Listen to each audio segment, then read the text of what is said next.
出去！不是你干嘛呀？我不想让齐然误会我。你听我说，我不听你说。你不要你们一吵架就过来找我，我又不是警察，你给我出去！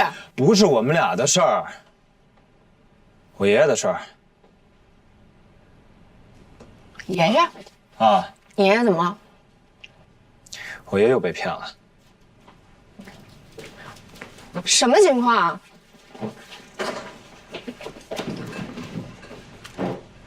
啊？这事儿吧，这事儿跟齐然有点关系。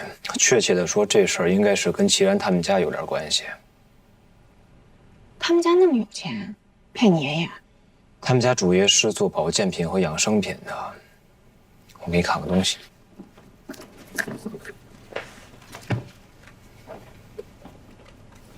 这盒保健品号称有延年益寿的功能，卖8888，我爷爷被骗了10几万。爷爷他是怎么被骗的呀？他在养老院的时候认识一个老人，我估计老人是一个托儿，或者他去体检去，在体检中心认识了一个保健专员，保健专员跟我爷爷说他血脂高、血压高，容易得脑血栓，推荐他买这保健品，买了10几万的，而且还是打对折了。然后爷爷就买了。买了。可是他当场怎么会带那么多钱呢？他当时没带那么多钱，人家服务态度特别好，专门让我爷爷去银行给他转的账。我爷爷的账户绑的是我的手机号啊，我当时一看转了那么多钱走，那我以为他账户被盗了呢。那你报案了吗？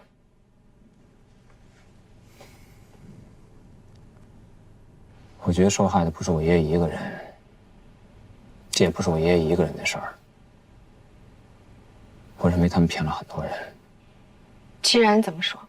他说他父亲是靠这起家的，他非常相信他父亲，但是他也跟我说了，如果爷爷认为他买的保健品是吃亏上当了，他可以把钱退给我，这不是钱的事儿。但问题是我爷爷已经被他们洗脑了。你该不会是想让我帮你起诉你未来的岳父，说他卖保健品骗了你爷爷吧？齐老板是龙科的客户，也是我们廖主任的朋友。是我懂，而且廖主任还是你们的红娘，你不方便出面，你就只能借刀杀人，而我就是这把刀，对不对？可以拒绝，但他们是在害人，他们还会害很多人。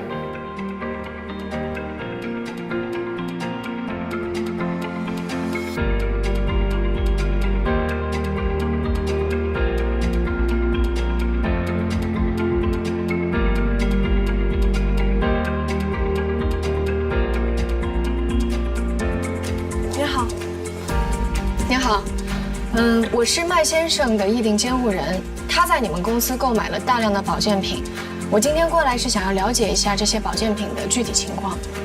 哦，对不起，您可以找售卖给麦先生的保健专员。我打过电话了，他说他休假。那就只能等他休假回来了。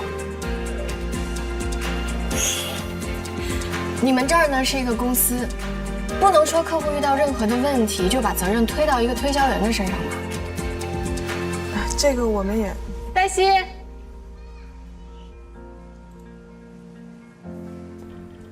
我听说你被 fire 了。你听错了，谣言。不是吧？是当众，大家都看到了。坐。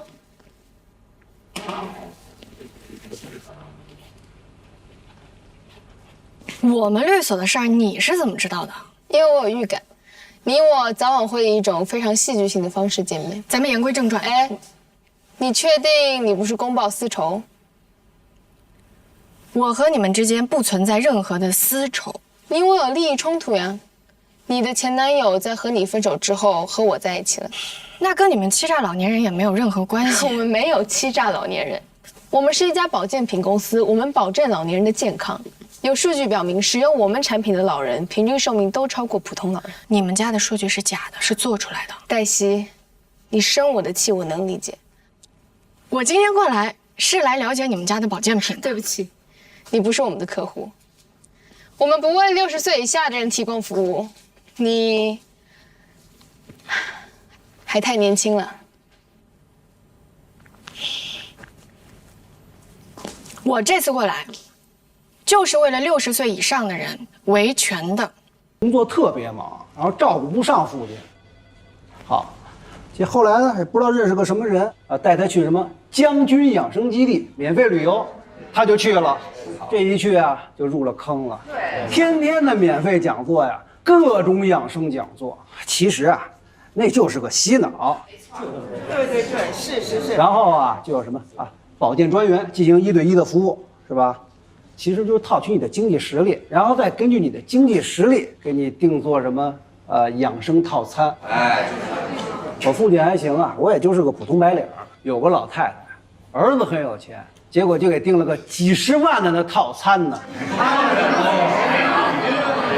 您说的那个将军养生基地是不是就是养老院啊？叫养老院他骗不了钱，叫养生基地他才能骗呀。没错，姑娘，你说的特别的对，他就叫那个养生基地。你说就我这个经济能力这么差，我根本就住不起那个什么养老基地啊。他们说没事儿，哎，老先生，您就到我们这儿来做一个免费体检，免费的，我就去了。然后就有一个什么保健专员，就天天后头跟着你，还管你叫首长呢。那就是套取你的经济实力，那就是。那您还记不记得那个保健专员叫什么名字啊？哎呦，丽丽啊，对，叫什么丽丽，都起的是那些什么外国名儿，都是难记着的。怎么可能给你说真名呢？是，我跟你讲啊，特气人。我呀是偶然回家，发现我爸的房间里堆满了保健品，一屋都是。我找人问了，这些保健品成本价在10几块钱，他们卖到了几千块，太黑了。那您有没有保留付款凭证啊？有啊，我这都给你拿来了，您看看，有刷卡记录哦，你看一下。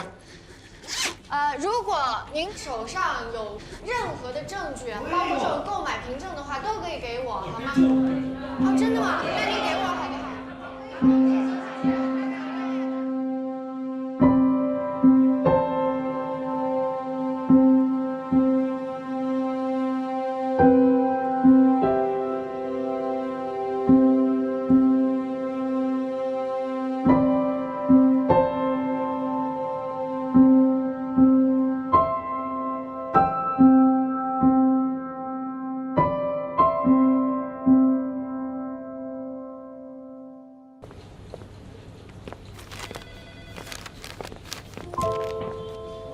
今天之所以叫大家都过来呢，是想要群策群力，大家把所有遇到的这种诈骗的问题，通通反馈给我。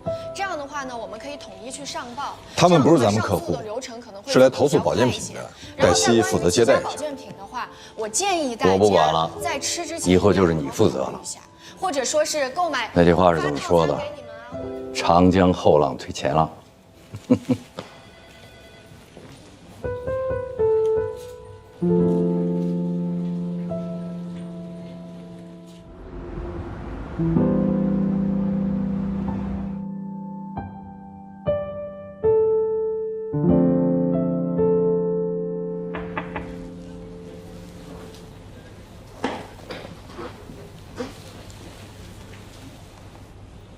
祝贺。祝贺什么？你知道？你是怎么知道的？蛛丝马迹。你打算什么时候让大家知道？我想恐怕程序上还需要一些时间吧。是你自己还需要一些时间吧？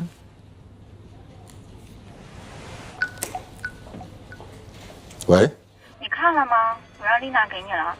我看了，我没什么问题，但是那就没问题了，先搞定了。那王丽，她正在来的路上。你确定她不会再有什么麻烦了吗？你是不是想问我怎么搞定王丽的？我威胁了她。威胁？威胁之下签署的协议是无效的。我骗你的。那实际情况呢？你就不用知道了。我必须知道。为什么？如果你使用不恰当的手段搞定对方律师，对方律师如果到律协投诉的话，我们律所会受牵连的。我保证是恰当的方法。什么方法？我需要知道，我必须知道。我没骗你。王丽呢，就是想在你姐面前表现一下，刷个存在感而已。所以我就跟她说了，她可以到咱们律所来上班。我跟他提过同样的建议，他为什么没有答应呢？你提不成啊，他跟你有过节。我说我姐原来打算成立家族信托事务部，后来各种原因，我姐就走了，这块业务我打算接过来。如果她愿意的话，我可以跟她一起。他来做高级合伙人，我不可能答应。封印会答应的。你问过封印吗？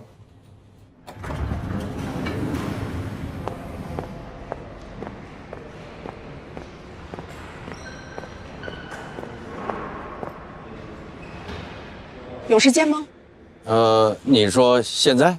你如果时间紧，我就长话短说。啊不，请说。我刚从我们客户那儿回来，今天早上我找过你们家罗宾，他跟我说放心吧，我就真放心了。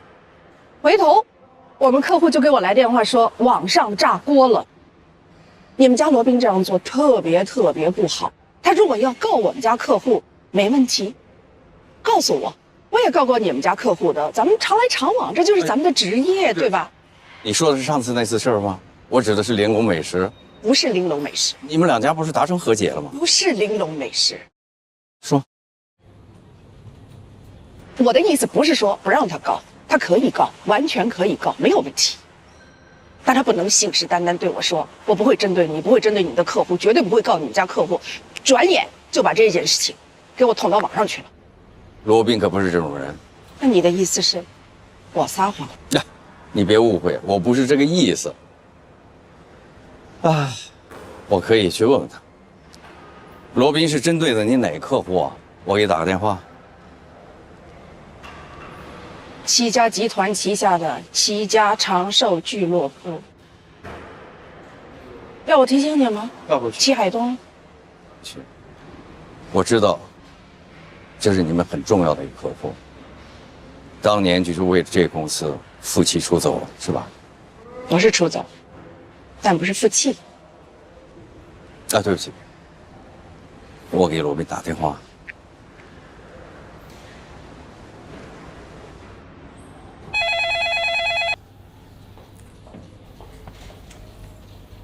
好，那我们等一下说。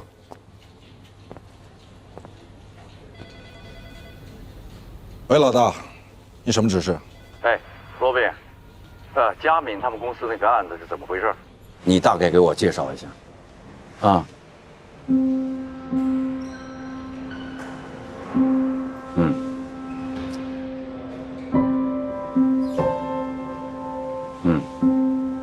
我大概清楚是怎么回事了，关键是你以后怎么处理啊？我想让黛西先去了解一下情况，然后我的意思啊，到此为止。行了，我挂了啊。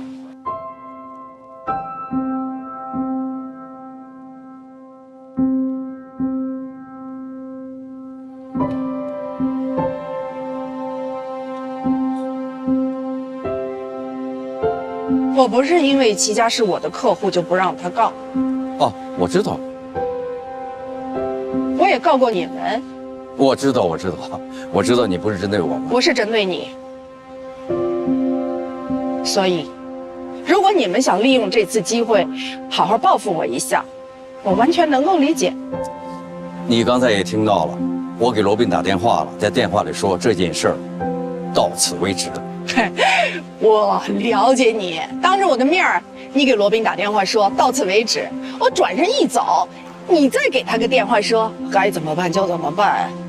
我在你心里就是这么个形象吗？还是美颜过呢。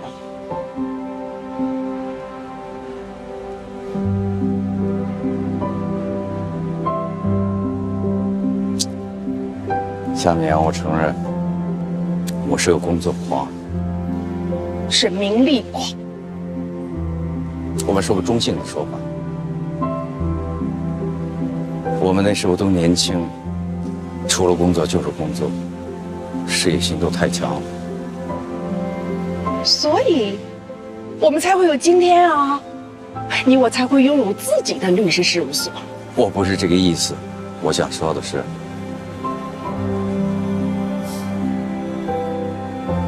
其实人这一辈子，除了工作，还有事业，还有其他很多值得自己追求的东西。不能因为自己为了做成一件事，就伤害了很多人。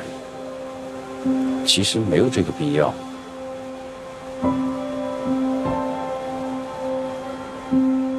我再也不会做那些蠢事了。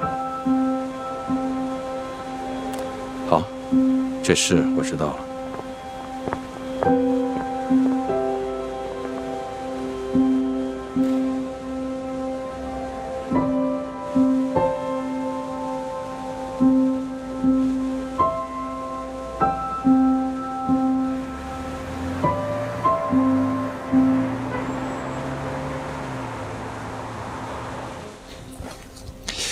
这件事情啊，你先继续调查，但是不要声张。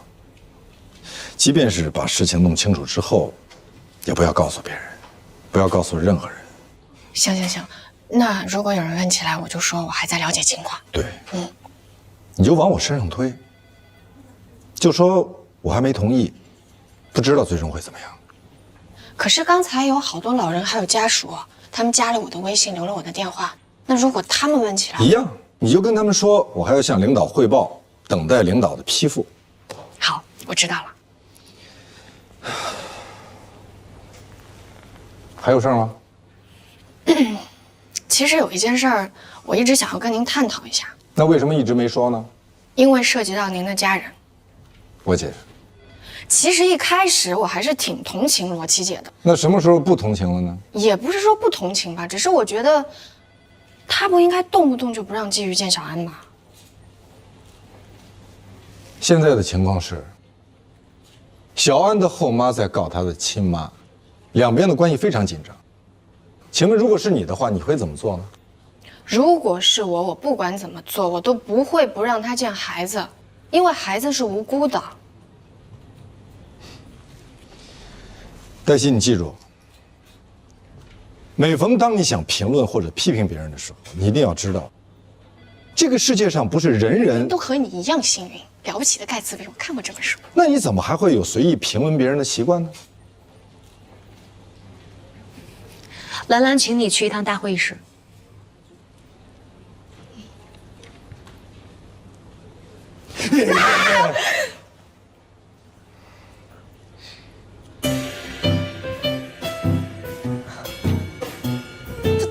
他跟你学坏了。我。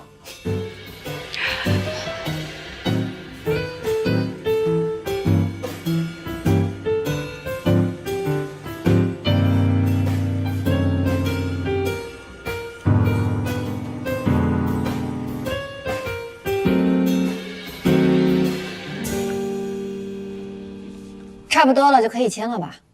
等一下，我再看一眼。就是我给你发的那份。我知道，我再核一下。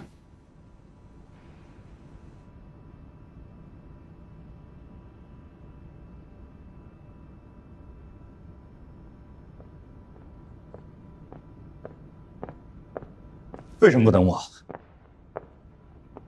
大家不知道你要来。